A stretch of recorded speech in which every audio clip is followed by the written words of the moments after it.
Please Shankaraiah గారు. అధ్యక్ష ధన్యవాదాలు అధ్యక్ష. ఈరోజు ధరణి విషయంలో రెవెన్యూ శాఖ మంత్రులు చాలా మంచి విషయాలు సభా దృష్టికి తీసుకొచ్చారు. దాంట్లో ఎన్నో లోపభూయిష్టకరంగా ఉన్న ధరణిని సరిచేయాల్సిన బాధ్యత ఉంది కాబట్టి రోజు ధరణి రైతుకు పెద్ద గుదిబండగా మారింది అధ్యక్ష. ఎన్నో సమస్యలు, ఈ సమస్యలతోని ధరణి అనేది అవినీతిమయమైపోయింది ఈ తెలంగాణ రాష్ట్రంలో రైతులకు అధ్యక్ష. అదేవిధంగా ఈ యొక్క రెవెన్యూ వ్యవస్థనంతా క్షేత్రస్థాయి నుంచి ధ్వంసం చేసి వాళ్ళ అవకాశాన్ని తీసుకొని ధరణి అనే దాన్ని వాళ్ళ ఇష్టానుసారంగా ప్రజాక్షేత్రంలో కానీ ప్రజల అభిప్రాయాన్ని కానీ రైతులను కానీ గ్రామ స్థాయిలలో ఎక్కడ వారి దృష్టికి తీసుకుపోలేదు అధ్యక్ష. ఈ ధరణి వచ్చిన తర్వాత ఎన్ని సమస్యలు గ్రామాలలో అంటే ఎన్నో ఇబ్బందులు. ఇలా క్షేత్రస్థాయిలో తండ్రి చనిపోతే కనీసం ఆ పొలాన్ని విరాసత్ చేసుకోవాలని ఆలోచన చేస్తే కూడా ఎక్కడ ఆప్షన్స్ లేవు అధ్యక్ష. ఇప్పటి వరకు కూడా ఆప్షన్స్ లేవు. అన్నదమ్ముల మధ్యలో సమస్యలు, ఎన్నో సమస్యల వల్ల ఈ ధరణి వల్ల ఎలా ఎంతోమంది సమస్యలు ఎదుర్కోలేక చనిపోయిన దాఖలాలు కూడా ఉన్నాయి.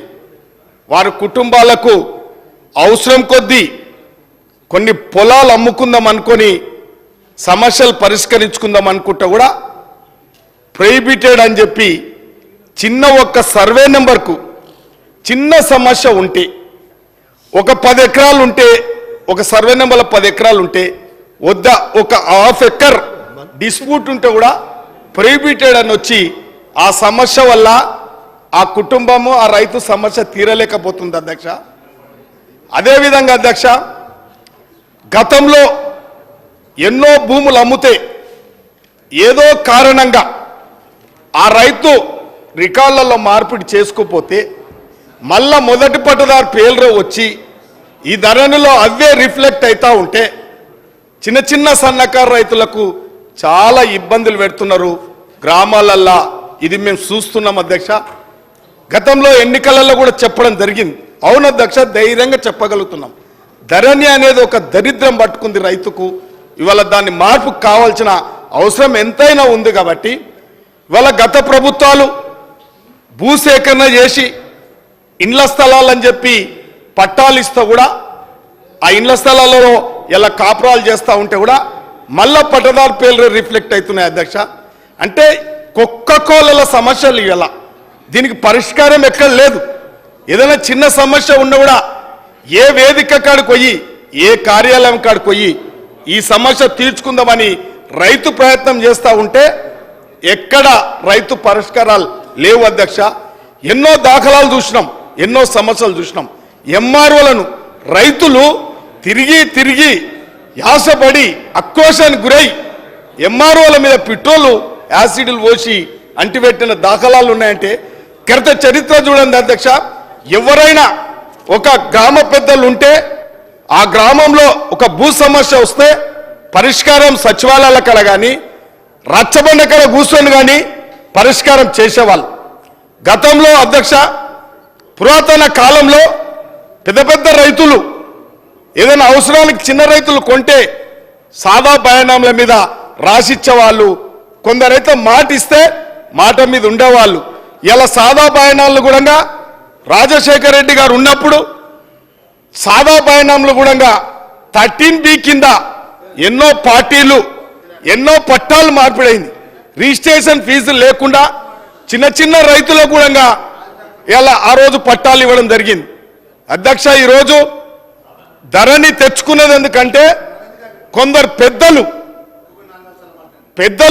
పెద్ద పెద్ద భూకంపాలు చేసుకొని ఆ కాలంలో కొన్ని జిల్లాలలో పొలాలన్నీ చిన్న చిన్నకారు రైతులకు అమ్మొచ్చి హైదరాబాద్లో రాజకీయాలు చేసుకుంటా వ్యాపారాలు చేసుకుంటా ఉంటే వాళ్ళకి తెలియక ఆ భూమి మార్పు చేసుకోలేక ఇవాళ ఈ దొరలు వచ్చినాక తెలంగాణలో ఈ దొరలు వచ్చినాక మళ్ళా ఆ దొరలు ఆ భూములను కాజేయడానికే ఈ ధరణి వ్యవస్థ తెచ్చి ఇవాళ రెవెన్యూ వ్యవస్థనంతా మార్పిడి చేసి వాళ్ళు ఏం చేసిరు అధ్యక్ష ఇలా విలేజ్ విఆర్ఓలు పట్వారాలు ఏం చేసిరు అధ్యక్ష ఏమన్నా పట్ట మార్పిడి కావడానికి ఏమన్నా విరాసత్ చేయడానికి మామూలుగా 100, 200, 300 తీసుకుంటే ఇవాళ ధరణి వచ్చిన తర్వాత కలెక్టర్లే కలెక్షన్ కింగులు అయినరు ఇవాళ ధరణి వాళ్ళ ఇష్టానుసారంగా భూములు కాజేయడానికే హైదరాబాద్ చుట్టూ కూడా కాజేసిర్రు ఉత్తర తెలంగాణ అంతా కాజేసుకున్నారు సంతృప్తిగా ఉన్నారు ఇవాళ ఏదో మాట్లాడని చెప్తారు అధ్యక్ష ఇవాళ కొందరి గురించి చెప్పాల్సిన బాధ్యత ఉంది ధరణి అనేది వారికి అనుకూలంగా మార్చుకున్నది కాబట్టి ఇది ప్రజలకు అవసరమయ్యే ధరణి కాదు రెవెన్యూ ఇలా రైతులకు అవసరమైన ధరణి కాదు ఇది కాబట్టి దీంట్లో పెను మార్పులు రావాల్సిందే దీంట్లో మార్పులు తేవాల్సిందే ఈ ప్రభుత్వం పూర్తి నమ్మకం పెట్టుకురు ఇలా ఏఐసిసి అధ్యక్షులు రాహుల్ గాంధీ గారే తప్పకుండా ఈ ధరణిని తీసి ప్రజలకు ప్రజా పరిపాలన అందిస్తాం ధరణిలో ఎన్నో మార్పులు తెచ్చి దాన్ని రద్దు చేస్తామని చెప్పడం కూడా అయింది కాబట్టి రైతులు నమ్మిండ్రు ప్రజలు నమ్మిండ్రు తెలంగాణ ప్రజలు నమ్మిండ్రు కాబట్టి మంత్రి గారు ప్రవేశపెట్టినటువంటి మార్పులను తప్పకుండా చేయాల్సిందిగా సభాధారం మీతో కూడా కోరుతున్నా. ప్లీజ్.